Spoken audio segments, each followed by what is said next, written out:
하면서 여러분들의 모습을 마스크 쓴 모습으로 처음 만났습니다.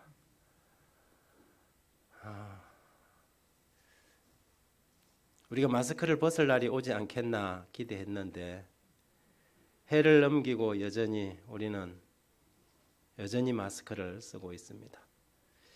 마스크를 쓰고 찬양을 한다는 것이 얼마나 힘든 일인지 여러분이 찬양을 해보시면 아시지 않습니까? 우리 세월산 찬양대의 찬양이 마스크를 쓰고도 저렇게 아름답다면 마스크를 벗는 날 얼마나 아름다울까 그런 생각, 그런 기대를 해보게 됩니다. 감사합니다. 그리고 특별히 우리 이 찬양대에 백발의 우리 박구남 장로님이 계셔서 너무 고맙습니다. 제가 한 번은 이 특별 세미나를 한번 간 적이 있는데 제가 외국에서 공부할 때도 그랬어요. 반주자들이 대부분이 누구냐면 거의 70, 80 된 할머니 집사님들이세요. 머리가 하얀 분들이 이렇게 흥에 겨워서 이렇게 찬양을 하는 모습을 보면 그렇게 아름다울 수가 없어요. 나도 나이가 들어가면서 저렇게 돼야 되겠다 부러울 때가 있었는데 우리 연세가 드신 분들은 자꾸 이렇게 사양하잖아요. 아유 나는 뭐 나이가 들어서 이러는데 우리 장로님께서 그 자리를 딱 지키고 계셔 주시니까 찬양대가 더 멋져 보이고 빛나 보입니다. 감사합니다. 박수 한번 칠래요? 감사합니다. 오늘은 예수님과 명절이라는 제목으로 말씀을 좀 드리겠습니다. 까치까치 설날은 어저께고요. 우리 설날은 오늘이래요. 곱고 고운 댕기도 내가 드리고 새로 사온 신발도 내가 신어요. 이 작곡가 윤거경 선생님이 지은 동요입니다. 1924년 일제강점기 하에서 우리말, 우리 노래도 못 부르고 살아가는 아이들에게 무엇을 선물할까 고민했던 작곡가는 이 까치설 노래를 작사 작곡하여서 동요를 만들어서 아이들에게 주었습니다. 이 노래에는 까치라는 새가 등장합니다. 예로부터 우리는 까치가 울면 좋은 소식이 온다는 기대를 가졌었습니다. 그래서 우리나라 사람들은 까치를 길조로 보았던 것이지요. 어쩌면 일제강점기 억압과 탄압 속에 살아가는 아이들에게 새 날에 대한 희망과 기대, 그리고 해방과 독립에 대한 은연중에 뭔가를 노래 속에 넣어서 아이들이 부르도록 한 것은 아닌가 생각이 듭니다. 우리나라 민속 명절 설은 새해의 시작이요, 새날이요, 새 출발의 날입니다. 옛날에는 구정, 신정 이렇게 구분을 했지만 지금은 그냥 민속 명절 설이라고 하지 않습니까? 유대인들에게도 명절이 설과 같은 명절이 있는데 유월절입니다. 그것은 그 달의 시작을 알리는 첫 달이었고 이스라엘 민족도 이집트로부터 애굽으로부터 속박의 땅 애굽으로부터 독립 해방의 기념으로 유월절을 지키게 되었습니다. 왜 정월 초하루를 설날이라고 했을까? 설이라는 말이 무슨 뜻일까? 사람마다 또 학자들마다 이론들이 다분하지만 그 까닭을 찾는 데는 상당히 어려움이 있습니다. 어떤 국문학자들은 새날 새해가 되어서 좀 낯설다. 그래서 설이 됐다고 주장을 합니다만 믿거나 말거나. 그러나 우리나라 그 육당 최남선 선생님의 조선 상식 문답에 보면 설이란 보통으로 슬프다는 뜻이지만 옛날에는 조심하여 가만히 있다는 의미로 쓰이는 말이니 설이란 설날이라 하면 기우 곧 예민하게 삼가다라는 뜻이다. 가만히 들어 앉아 있는 날이다. 그런데 설날에 누가 가만히 들어 앉아 있습니까? 어쨌든 그 조선 삼식 문답에서 육당 최남선 선생님은 그렇게 설에 관한 이야기를 적어 놓았습니다. 어린 시절 설날은 그렇게 낯설지도 않았고 그렇다고 집안에 콕 처박혀 있는 날도 사실은 아니었습니다. 설날이 되면 얼마나 행복하고 기쁘고 즐거운 날인지요. 가난하고 힘들 때 고작 명절이 되어야 한번 입어볼 수 있는 새 옷이 설빔이라는 것이 있지 않았습니까? 저희들 성장할 때는 그때는 나일론이었잖아요.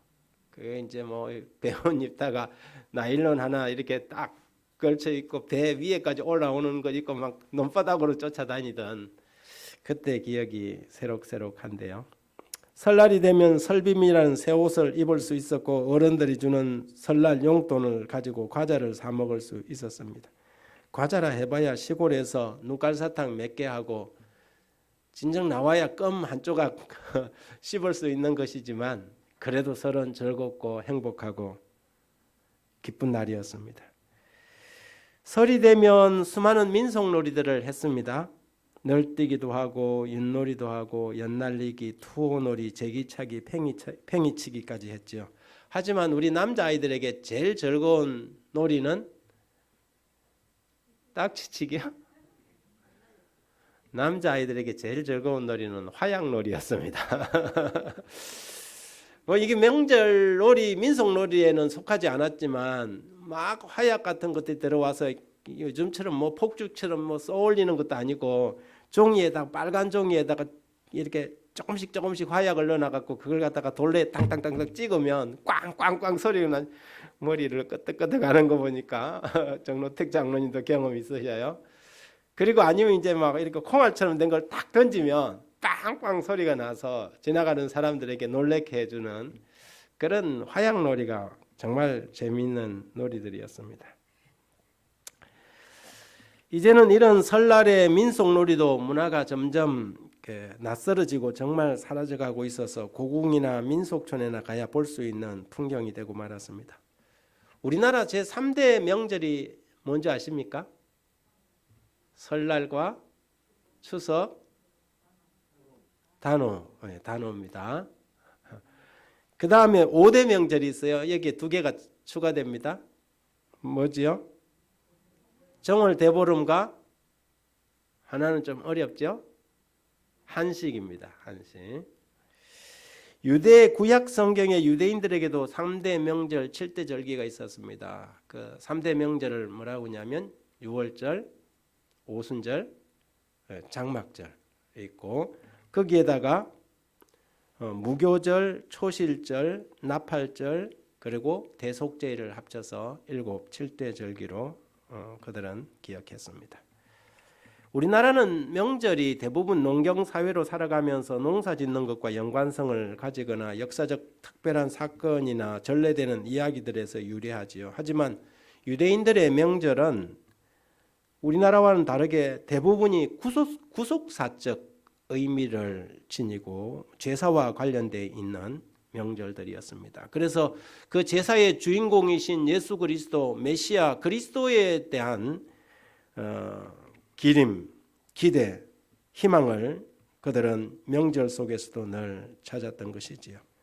그들은 제사를 지르면서 언젠가는 우리의 죄의 문제를 해결하기 위하여 오실 메시아 기름 부음 받은 자가 이 땅에 태어날 것이라는 희망을 가지고 살았습니다. 유대인의 최대의 명절은 유월절입니다. 단연코 우리나라 설날과 같은 유월절인데요. 신약 성경에서 사도 바울은 단도직입적으로 고린도후서 5장 7절에 이렇게 적습니다. 너희는 누룩 없는 자인데 새 덩어리가 되기 위하여 묵은 누룩을 내어버리라. 우리의 유월절 양 곧 그리스도께서 희생되었느니라. 유월절에는 수많은 양들을 잡지 않습니까? 그런데 예수 그리스도가 바로 그 양의 원형이다라고 말하고 있는 것입니다.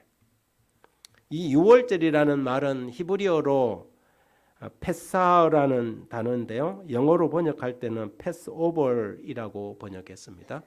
패스오버, 넘어가다, 뛰어넘다, 더 나아가다, 또 좀 더 깊은 의미로는 살려두다라는 그런 뜻을 가지고 있습니다.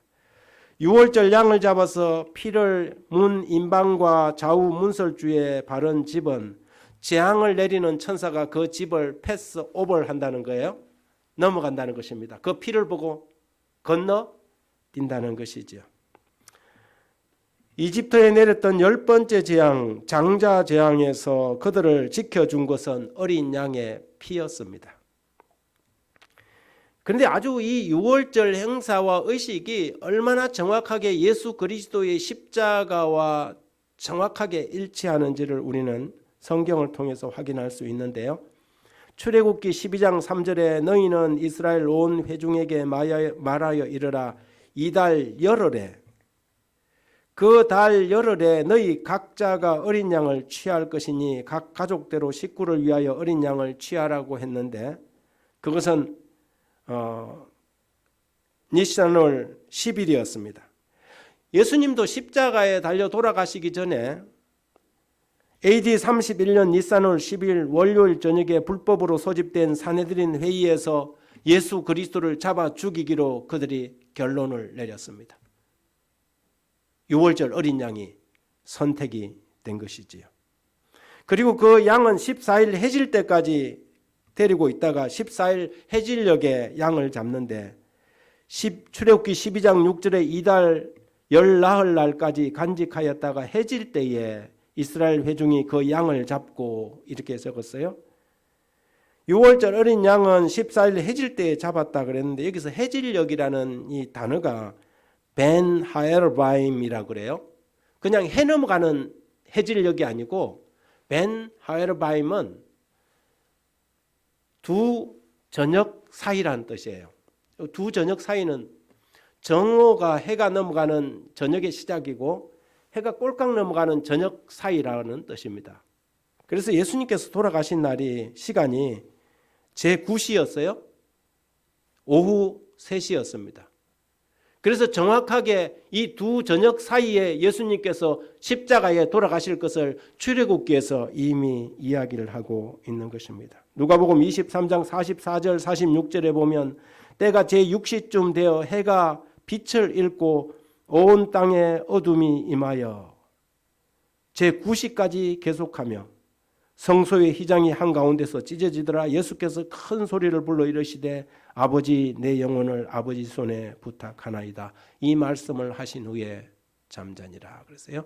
예수님께서 제9시 요즘 시간으로 말하면 오후 3시입니다. 오후 3시에 그분이 숨을 거두셨고 유월절 어린 양으로 성경 출애굽기에 나와 있는 예언 그대로 예표대로 원형이신 예수님께서 오후 3시에 십자가에서 숨을 거두신 것입니다. 예언은 여기서 끝나지 않습니다. 출애굽기 12장 46절에 한 집에서 먹되 고기를 조금도 집 바깥으로 내지 말고 뼈도 꺾지 말지니 그랬어요. 여기서 뼈를 꺾지 말라고 그랬는데 유월절 양의 뼈가 손상되지 않도록. 그런데 그 요한은 신약 성경에서 그 예언의 성취가 어떻게 이루어졌는지 다음과 같이 말합니다.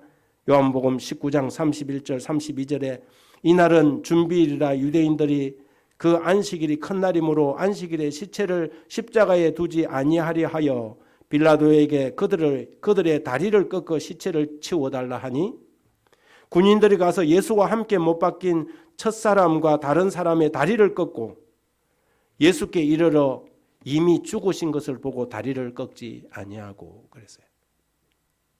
여러분 사람이 십자가에 달리면 금방 죽지 않습니다. 십자가에서 못을 박히면 온몸에서 상처 부위로 피가 이렇게 쏟아지면서 굉장한 갈증을 느끼면서 긴 시간 동안 사람은 죽어갑니다. 그런데 금요일 오후 3시에 돌아가신 예수님이 그 다음 날이 안식일이니까 유대인들이 시체가 십자가 이 형틀에 달려 있는 것을 원치 않았어요. 안식일에. 그리고 그날이 유월절 안식일이니까. 그래서 빌라도에 가서 빨리 저 시체 있는 게 흉하니까 좀 끌어내려라. 안 죽었으면 그냥 다리를 꺾어갖고 그냥 어떻게 하라고 그렇게 했어요. 그래서 빌라도가 명령을 내리고 군사들이 가서 사람들을 어떻게 했습니까? 보니까는 양쪽 강도들은 아직 살아있거든요. 다리를 꺾어버렸어요. 그런데 예수님께 가봤더니 예수님께서는 이미 사망하셨어요. 여러분 예수님의 사망의 원인이 아십니까? 의학적으로. 예수님은 피를 많이 흘려갖고 쇼크사 한 게 아니에요. 심장이 터졌어요. 그래서 군인이 옆구리를 찔러봤더니 피와 물이 거기서 터전 안에서 복부를 흘러내린 피와 물이 흘러나왔거든요. 예수님은 심장 파열이었습니다.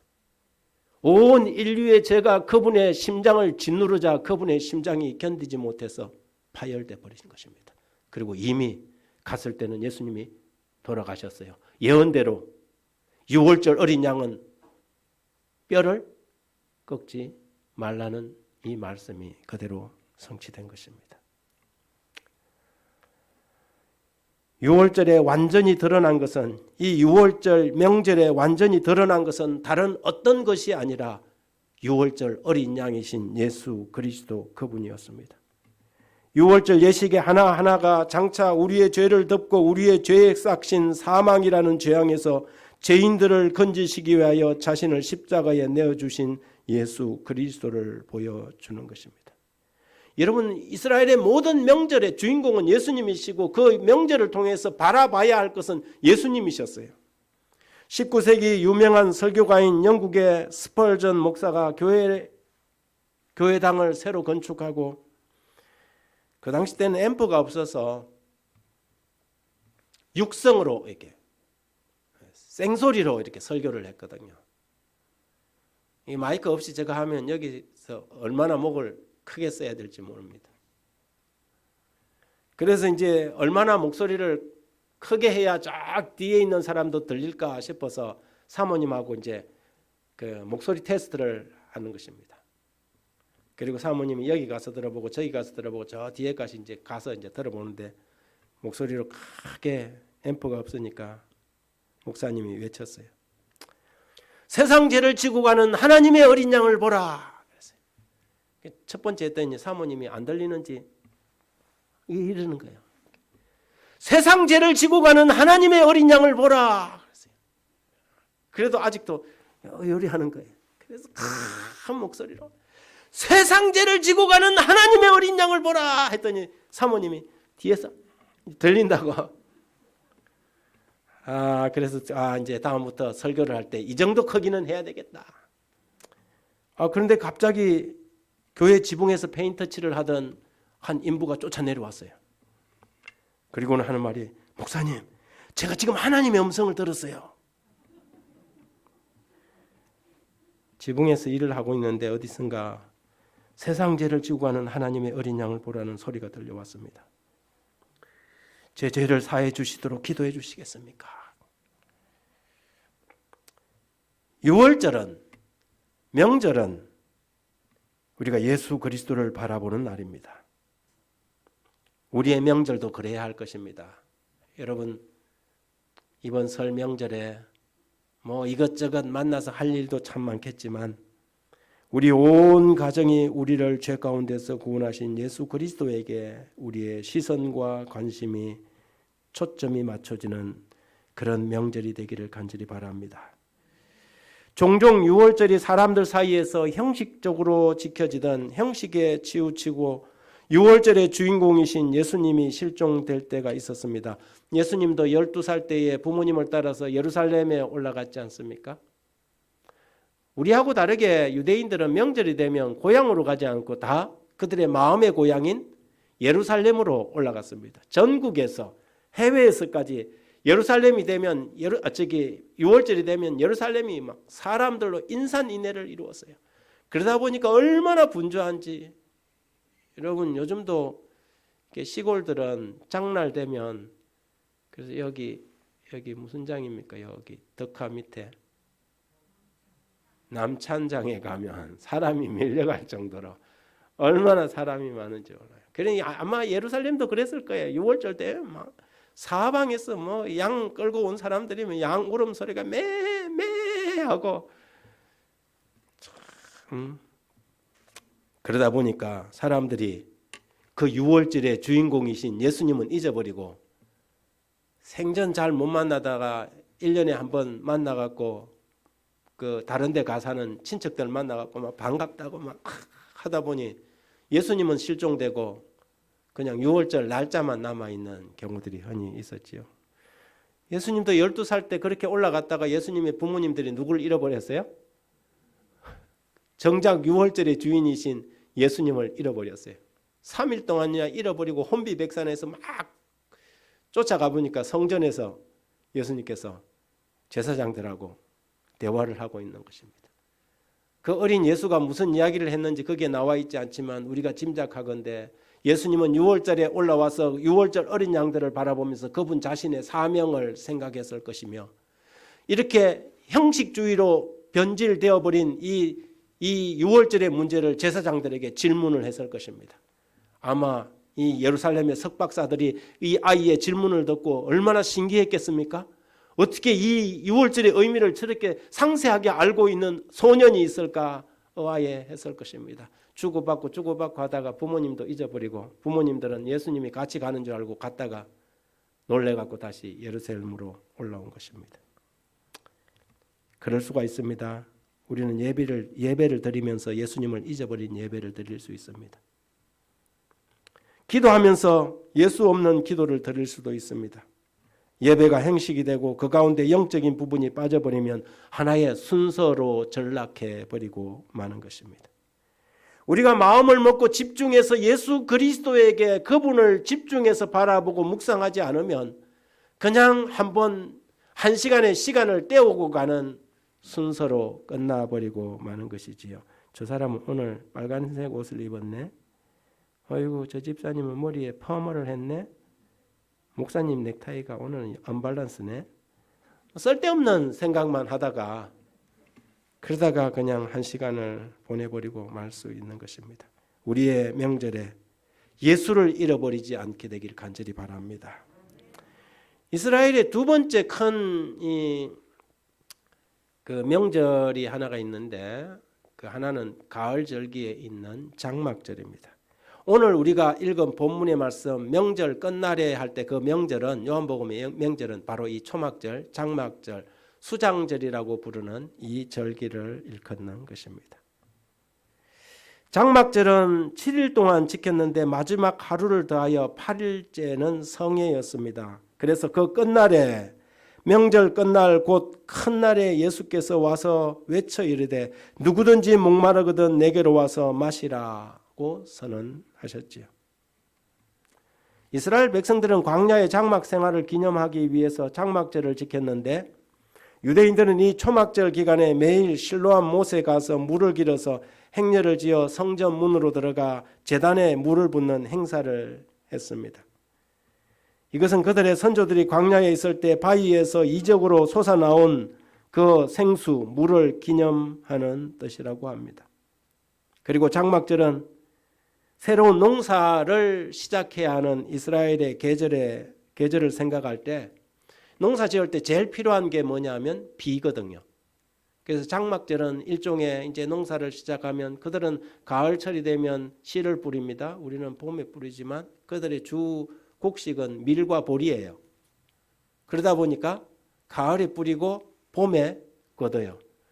씨를 뿌리고 난 다음에 비가 오는 그 비를 이른비라 그러고, 추수기에 전에 오는 비를 늦은비라 그럽니다. 그래서 이 사람들은 항상 하나님께 비를 적당한 때에 적당한 양의 비를 달라고 제사장들이 기도했습니다. 명절 끝날 곧 큰 날에 예수께서 와서 외쳐 이르시되 누구든지 목마르거든 내게로 와서 마시라. 나를 믿는 자는 성경의 이름과 같이 그 배에서 생수의 강이 흘러나리라. 이는 그를 믿는 자들의 받을 성령을 가리켜 말씀하신 것이라고 말합니다.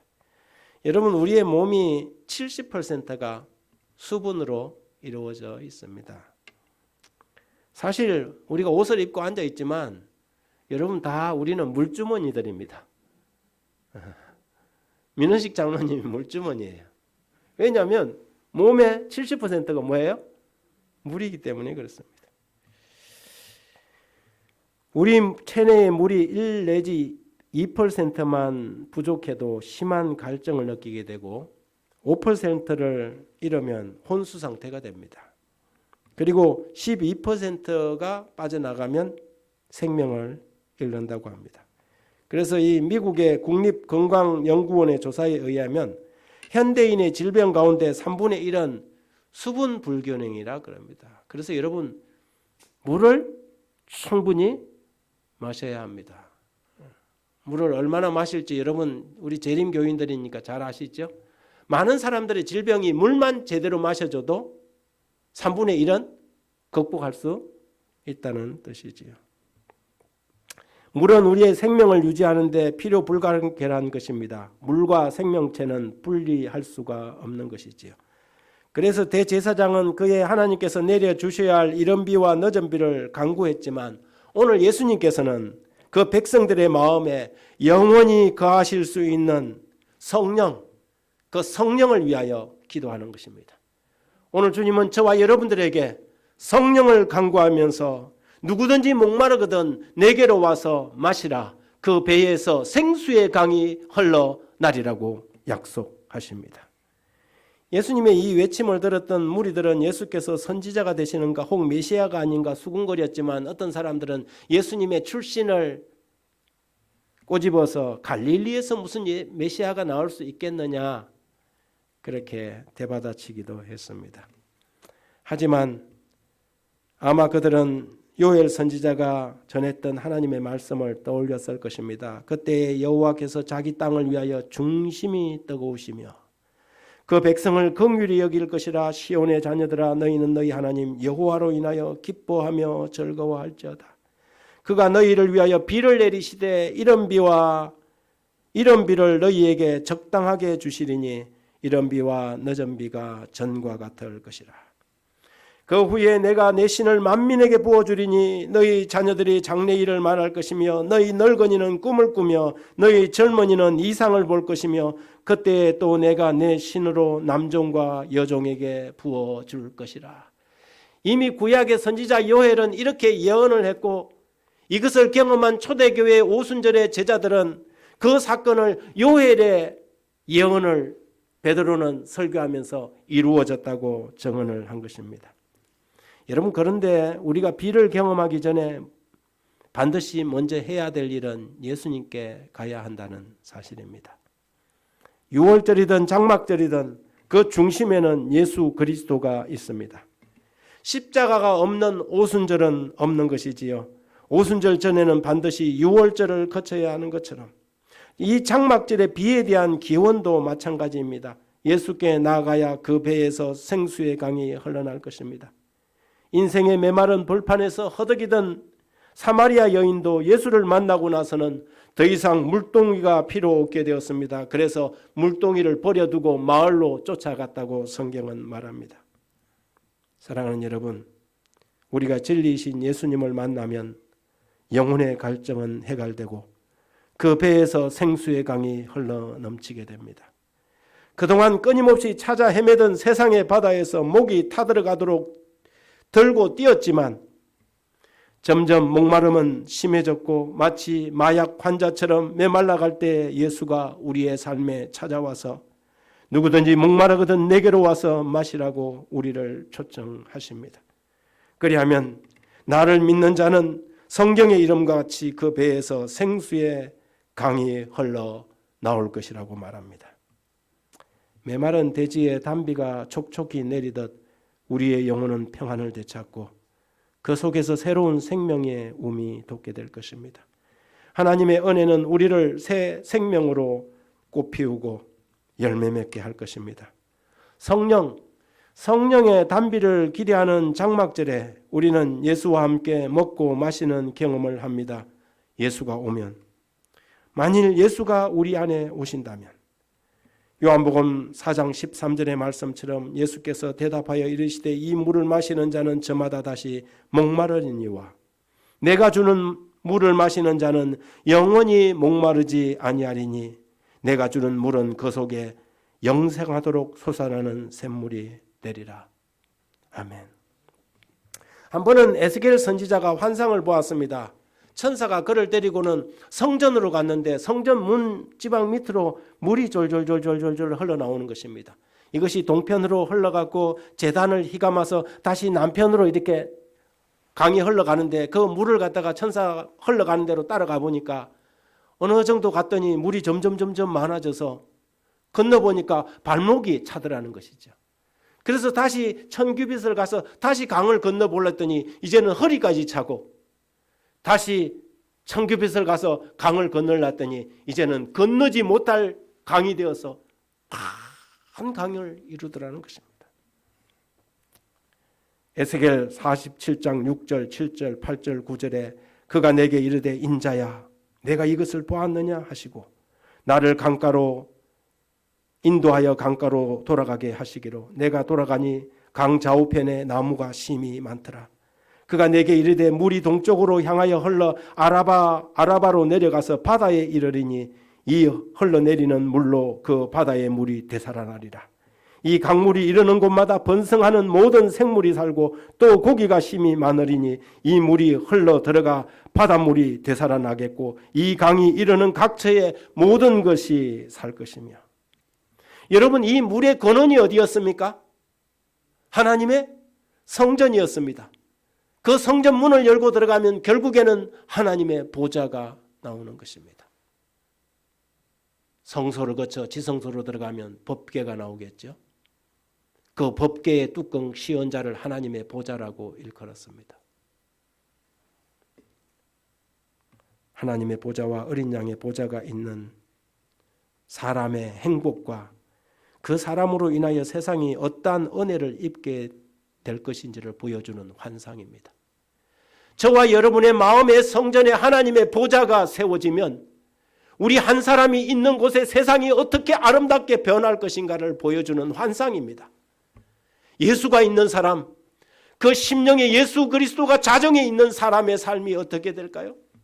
오늘 우리는 이 에스겔 선지자의 환상 가운데서 물이 흘러나가서 강 좌우편에 수많은 나무들을 살려내고 죽었던 바다의 수많은 생물들이 살아있는 퍼득퍼득한 고기들이 살아서 번쩍번쩍 뛰는 아름다운 산, 강, 산, 바다를 이루었던 것처럼 저와 여러분의 심령에 우리의 마음 가운데 하나님의 보좌가 세워지면 예수 그리스도가 우리 안에 들어오시면 우리 한 사람으로 인하여 우리 마을이 살고 우리 가정이 살고 이 나라가 살고 이 세상이 살아날 것을 성경은 예언하고 있는 것입니다. 예수를 예배하고 예수를 믿어도 그 마음에 예수가 없는 사람들이 있습니다. 주여 주여 믿습니다 믿습니다를 외치지만 그 사람이 있는 삶이 주변이 더 푸르른 초록빛으로 변해가는 것이 아니라 그 주변이 메마른 갈색으로 점점점 죽어가는 사람이 있습니다. 왜 그럴까요? 그 마음에 그 심령에 하나님의 보좌가 없기 때문에 그렇습니다. 오늘 이제 명절을 앞둔 이 안식일 저는 여러분들에게 명절의 주인이신 예수 그리스도를 누구든지 목마른 자들은 나에게로 오라. 그리고 아낌없이 쉼없이 마시라는 이 거룩한 초청에 응하게 되기를 간절히 바랍니다. 그리하여 우리 안에 생수의 강이 그 배에서 생수의 강이 터져 나와서 내가 사는 가정, 우리의 마을, 우리의 이웃, 우리의 지역사회, 이 나라가 생기가 돌고 생명력이 넘치는 불화와 불목의 시간들이 지나고 생수의 강으로 그들의 아픈 영혼들이 치유받는 그런 참되고 복된 그리스도인 되길 간절히 바랍니다. 기도하겠습니다. 하나님 우리 아버지, 목마른 우리를 불러 하나님의 생수를 마실 수 있도록 도와주셔서 감사합니다. 세상의 저작거리에서 세상이 주는 소금물과 같은 바닷물을 구걸하던 저희들에게 끊임이 없고 터쳐나오는 생수의 강으로 인도하여 주셨사오니 오늘 저희들 심령에 예수 그리스도를 모시고 하나님의 보좌로부터 흘러나오는 생수의 강을 경험하는 저희가 되도록 도와주옵소서. 세상의 물동이를 버려주고 우리 주 예수 그리스도를 우리 안에 영접하게 도와주옵소서. 그리하여 우리가 사는 곳, 우리가 있는 곳이 새로운 생기가 되살아나는 생명력의 전달자들이 되게 하여 주옵소서. 예수 그리스도의 이름으로 기도드립니다.